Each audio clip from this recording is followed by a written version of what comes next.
And welcome to Ankit Chaudhary education. And आज की class में गाइस डिस्कस करने वाले हैं कैपेसिटेंस का एक और टॉपिक, यानी चैप्टर जो है इलेक्ट्रोस्टैट्स उसका जो पार्ट है कैपेसिटेंस, उसके अंदर एक और टॉपिक डिस्कस करेंगे। और टॉपिक है total energy stored in a combination of capacitors. यानी कि अगर आप एक से ज़्यादा कैपेसिटर्स को एक साथ कंबाइन करते हो तो जो एनर्जी एक इंडिविजुअल कैपेसिटर स्टोर करता है, अल्टीमेटली जब कॉम्बिनेशन में वो काम करेगा तो उसकी जो वैल्यू है वो बढ़ जाएगी, राइट। तो हमें ये जानना है कि क्या टोटल एनर्जी होने वाली है कॉम्बिनेशन के दौरान। तो समझते हैं, सबसे पहले आप कॉम्बिनेशन करोगे कैसे, तो दो तरीके हैं, एक सीरीज़ में कर लो और दूसरा आप पैरेलल में कर लो। तो अगर आप सीरीज़ में कंबाइन करते हो तो क्या होने वाला है टोटल एनर्जी। देखो, जो टोटल एनर्जी की हम बात करते हैं तो हम यहाँ पे लिखेंगे यू से उस चीज़ को, राइट। और जो इंडिविजुअल एनर्जी होती है, क्योंकि ये एनर्जी पोटेंशियल की फॉर्म में स्टोर होती है, पोटेंशियल एनर्जी की फॉर्म में, इसलिए इसको हम U से लिखने की कोशिश करते हैं। यानी कि यहाँ पे आप देखो, जैसे कि मैंने कंबाइन किया यहाँ पे, तो कंबाइन करने के बाद जो एक्चुअल वैल्यू है वो तो U रहेगी, बट ये एक्चुअल वैल्यू इसके अंदर बहुत सारी एक इंडिविजुअल कैपेसिटेंस की वैल्यूज़ होगी, यानी कि हर एक कैपेसिटेंस की जो इंडिविजुअल एनर्जी होगी उनको हमने सम किया तो हमारे पास टोटल एनर्जी निकल के आया। अब सवाल ये आता है कि इसको हम सम कैसे करें। तो देखो, जो हमारे पास एनर्जी का फॉर्मूला होता है ना, वो होता है U is equal to half Q square divided by C, right. अब यहाँ पे आप देख सकते हो, जब मैंने लास्ट क्लास में आपको पढ़ाया था तो यहाँ पे यही रिजल्ट निकल के आता है, U is equals to half Q square divided by C. हालांकि ये दो अलग और भी फॉर्म्स होते हैं एनर्जी निकालने के, बट हमें ध्यान सिर्फ इस पे केंद्रित करना है, राइट। ओके, आइए बढ़ते हैं आगे इसी के साथ। तो अगर आपने इस फॉर्मूले को याद कर लिया, यहाँ तक समझ लिया, तो अब इसमें थोड़े से चेंजेस करने हैं। चेंजेस क्या करने हैं, हाफ अपनी जगह रहेगा, क्यू स्क्वायर अपनी जगह रहेगा, बस सी एस, क्योंकि यहाँ पे कैपेसिटेंस को जो है आपने सीरीज में कंबाइन करना है, उसकी वैल्यू क्या निकल के आती है, ये बात सबको पता है कि उसकी वैल्यू निकल के आती है 1/C1 से लेके 1/Cn तक चल जाता है प्लस होते होते, राइट। तो यही चीज़ आपने यहाँ पे डाल देनी है और हमारे पास फिर ये वाला फॉर्मूला बन जाता है, ठीक है। यहाँ पे U1 की वैल्यू क्या होगी, अल्टीमेटली U1 की वैल्यू होगी Q square divided by 2C1 plus U2 की वैल्यू क्या होगी, Q square divided by 2C2। तो ये सारी वैल्यूज आप समझ गए मैं क्या कहना चाहता हूँ।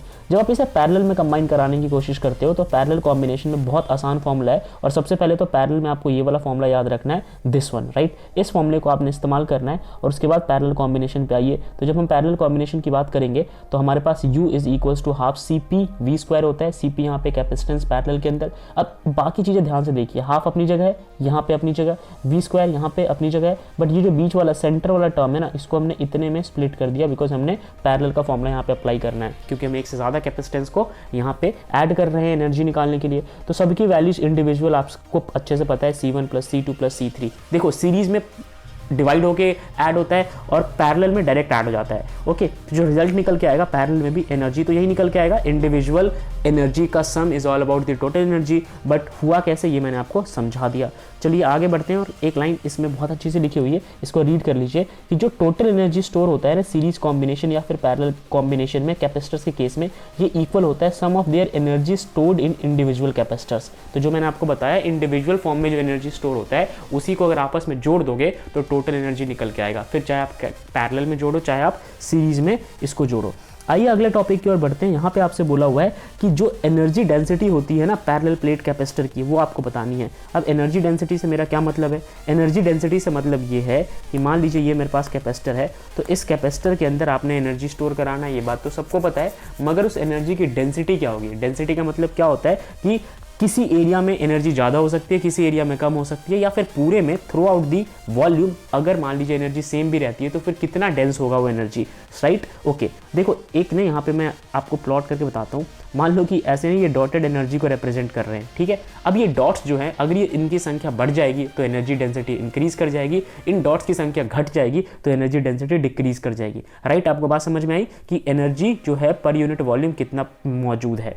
तो यही यहाँ पे डेफिनेशन में लिखा हुआ है, एनर्जी डेंसिटी जिसको कि आप U से डिफाइन करते हो, is equal to the total energy stored per unit volume of the condenser, और कंडेंसर मतलब कैपेसिटेंस, राइट। ओके, तो यहाँ पे U इज इक्वल टू आ जाएगा total energy divided by per unit volume. अभी हमने टोटल एनर्जी देखा था हाफ CV स्क्वायर होता है, और वॉल्यूम की बात अगर मैं करूँ तो वॉल्यूम वैसे तो होता है length into breadth into height, but मैं चाहूँ तो यहाँ पे इसको एरिया इंटू में हाइट लिख सकता हूँ, या फिर आप यहाँ पे डिस्टेंस कह लीजिए, अल्टीमेटली ये वॉल्यूम ही बन जाएगा, ओके। और हमें ये चीज़ पता होता है कि C is always equal to epsilon not into में area divided by D, right. ये चीज़ आपने लर्न कर लेनी है, ये चीज़ याद रखनी है आपको। और पोटेंशियल हमेशा होता है electric field multiply by distance. देखो, अगर आप ना किसी भी दो प्लेट्स के बीच में पोटेंशियल कैलकुलेट करना चाहते हो जैसे यहाँ पे, तो आप इनके बीच में जो भी इलेक्ट्रिक फील्ड है, यहाँ पे जो इलेक्ट्रिक फील्ड है उसको आप इस डिस्टेंस से यहाँ यानी कि इस गैप से मल्टीप्लाई करा दोगे तो इस पूरे का पोटेंशियल निकल के आ जाएगा। तो वो चीज़ यहाँ पे लिखी हुई है। चलिए आगे बढ़ते हैं। अब हमें करना ये है कि जो हमने पीछे फॉर्मूला को छोड़ा था, यानी कि यहाँ पे इस चीज़ें छोड़ी थी ना, यहाँ पे कुछ कुछ चेंजेस करने हैं। जैसे सी की जगह पे हम ये सारी वैल्यूज़ पुट कर देंगे और ध्यान दीजिए v जो है e इंटू में d ये यहाँ पे पुट हो जाएगा, बाकी डिनोमिनेटर में ad एज इट इज चलेगा। तो ये चीज़ मैं आपको दिखाऊंगा। जो हमारा फॉर्मूला बन के आया था मैं यहाँ पे लिख देता हूँ और फिर समझाता हूँ। u is equal to half C V square divided by A into में d। ध्यान से देखिए, तो ये हाफ जो है ना, यहाँ पे आपको हाफ दिख रहा होगा, ये हाफ अपनी जगह पे एज इट इज है। ओके, सी की जगह मैंने आपको बताया था एप्सिलॉन नॉट इंटू में ए डिवाइडेड बाई डी, ये हो गया।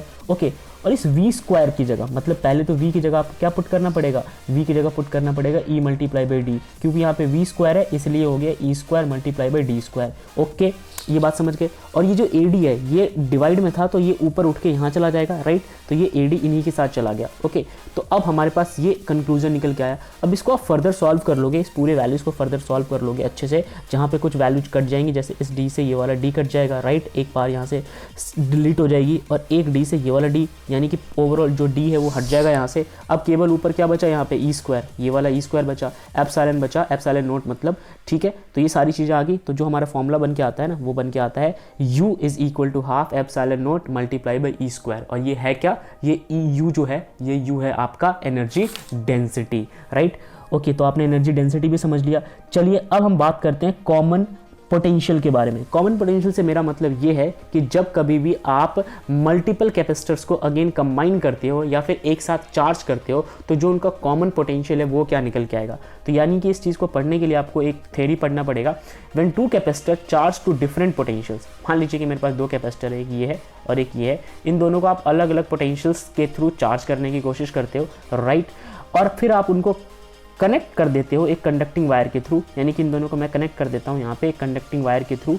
तो जो भी चार्ज फ्लो करेगा एक से दूसरे की ओर, यानी कि मान लो कि ये वाला जो है ये ज़्यादा चार्ज हो गया क्योंकि इसका पोटेंशियल अलग था, और ये वाला कम चार्ज हो गया, पर अगर आपने इसको कनेक्ट कर दिया तो हायर पोटेंशियल से लोअर पोटेंशियल की ओर चार्ज तो आराम से फ्लो कर जाएगा। ओके, तो हमें यहाँ पे ये जानना था कि चार्ज फ्लो करेगा, बिल्कुल चार्ज फ्लो कर गया। अब हम बात करते हैं कि चार्ज फ्लो कहाँ करेगा, ultimately higher to lower flow करेगा। तो जो ये फ्लो ऑफ चार्ज है ना, ये लगातार फ्लो करता रहता है तब तक जब तक कि उन दोनों के पोटेंशियल्स को आपने इक्वल नहीं कर लेना है। अल्टीमेटली ये खुद से ही इक्वल हो जाते हैं। तो ये हायर था, ये लोअर था, इससे कॉन्टिन्यूसली चार्ज यहाँ पे फ्लो करेगा, और ये फ्लो तब तक होता रहेगा जब तक दोनों का पोटेंशियल सेम ना हो जाए। The equal potential of two capacitor is called common potential. अब बात समझ में आई, इन्हीं के जो इक्वल पोटेंशियल है इनको हम कहते हैं कॉमन पोटेंशियल। अब मान लो कि ये हुआ था 40 वॉट पे चार्ज, राइट। अच्छा, वॉट नहीं बोलेंगे यहाँ पे क्योंकि वॉट पावर को डिफाइन करेगा। हम मान लेते हैं ये 40 वोल्ट पे चार्ज हुआ था और ये चार्ज हुआ था 30 वोल्ट पे। तो अब सोच के देखो 40 से कुछ चार्ज यहाँ तक ट्रांसफर होता रहेगा बिकॉज ये हायर पोटेंशियल पे है।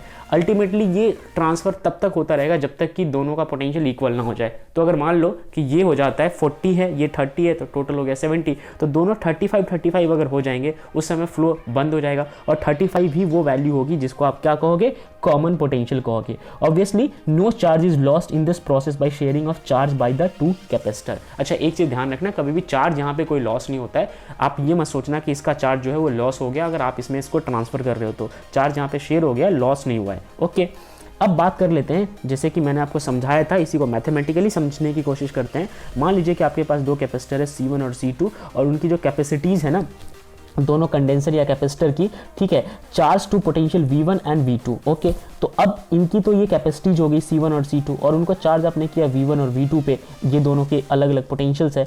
तो जो टोटल चार्ज बिफोर शेयरिंग आपने चार्ज किया इंडिविजुअली लेकिन अभी शेयर नहीं करा है, तो उससे पहले का इनका जो टोटल चार्ज होगा वो क्या होगा, Q का फॉर्मूला होता है C इंटू में V। तो पहले वाले क्या हो गया C1 इंटू में V1, प्लस में दूसरे वाले क्या हो गया C2 इंटू में V2।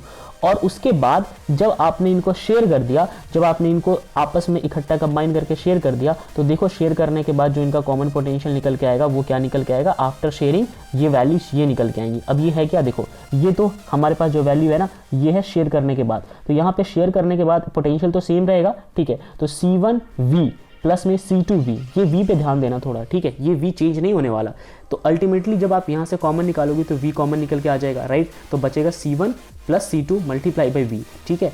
ओके, ये हमारा आफ्टर शेयरिंग आया और ये हमारा बिफोर शेयरिंग आया। अब हमें पता है चार्ज क्योंकि लॉस नहीं हुआ है, तो आफ्टर शेयरिंग और बिफोर शेयरिंग को आप क्या कर सकते हो, इक्वल रख सकते हो। तो जब दोनों का आप इक्वल रखोगे, यहाँ पे देखो इन दोनों को हमने इक्वल यहाँ पे रख दिया है, तो ये जो v है ना, यही आपको निकालना है, बिकॉज यही v हमारा कॉमन पोटेंशियल है। तो जब आप इस v की वैल्यू को निकालोगे तो ये सारी वैल्यू नीचे उठ के चली जाएगी, तो यही वैल्यू नीचे आ गई, तो हमारे पास v का फॉर्मूला ये निकल के आ गया। ओके, अब आप इसको एज अ टर्म डिफाइन करने की कोशिश करो तो क्या निकल के आता है आंसर, एज अ आंसर अगर आप समझने की कोशिश करोगे तो ये निकल के आएगा common potential is always equal to total charge divided by total capacities. ऊपर देखो ये टोटल चार्ज है, ये अगर आपको नहीं समझ में आ रहा तो ये है Q1 प्लस में ये है Q2, इन्हीं के ये फॉर्मुलेज होते हैं C1V1 प्लस C2V2, राइट। तो ये है total charge divided by total capacities, ये बात आपको समझ आ गई होगी। ओके, तो यहीं पे इसको हम समाप्त करते हैं, उसके बाद हम कुछ और चीज़ें पढ़ेंगे, बट एक कंक्लूजन यहाँ पे ये है कि charge lost by one capacitor is always equal to charge gain by other capacitor. Yes, इसका ध्यान रखना कि जो एक कैपेसिटर ने चार्ज लॉस किया था, अब किसी ने तो किया ही होगा, क्योंकि एक हायर पोटेंशियल पे था और एक लोअर पोटेंशियल पे था, तो हायर वाला अगर ट्रांसफर कर रहा है तो अल्टीमेटली अपना चार्ज को लॉस कर रहा है, तो उसके चार्ज को गेन किसने कर लिया, दूसरे कैपेसिटर ने गेन कर लिया। तो ये बात सच है, मगर ये चीज़ कभी सच नहीं होती है पोटेंशियल्स के केस में। मतलब क्या है, मतलब ये कि अगर एक ने पोटेंशियल को लॉस कर दिया तो फिर दूसरा पोटेंशियल गेन नहीं करता, अल्टीमेटली गेन क्या होता है, गेन होता है चार्ज। तो इस चीज़ को ध्यान रखना। ओके, तो इसके साथ ही हम अपने इस टॉपिक को खत्म करते हैं। नेक्स्ट क्लास में हम पढ़ने वाले हैं non polar and polar dielectric के बारे में। मिलते हैं अगली क्लास में, तब तक के लिए जय हिंद।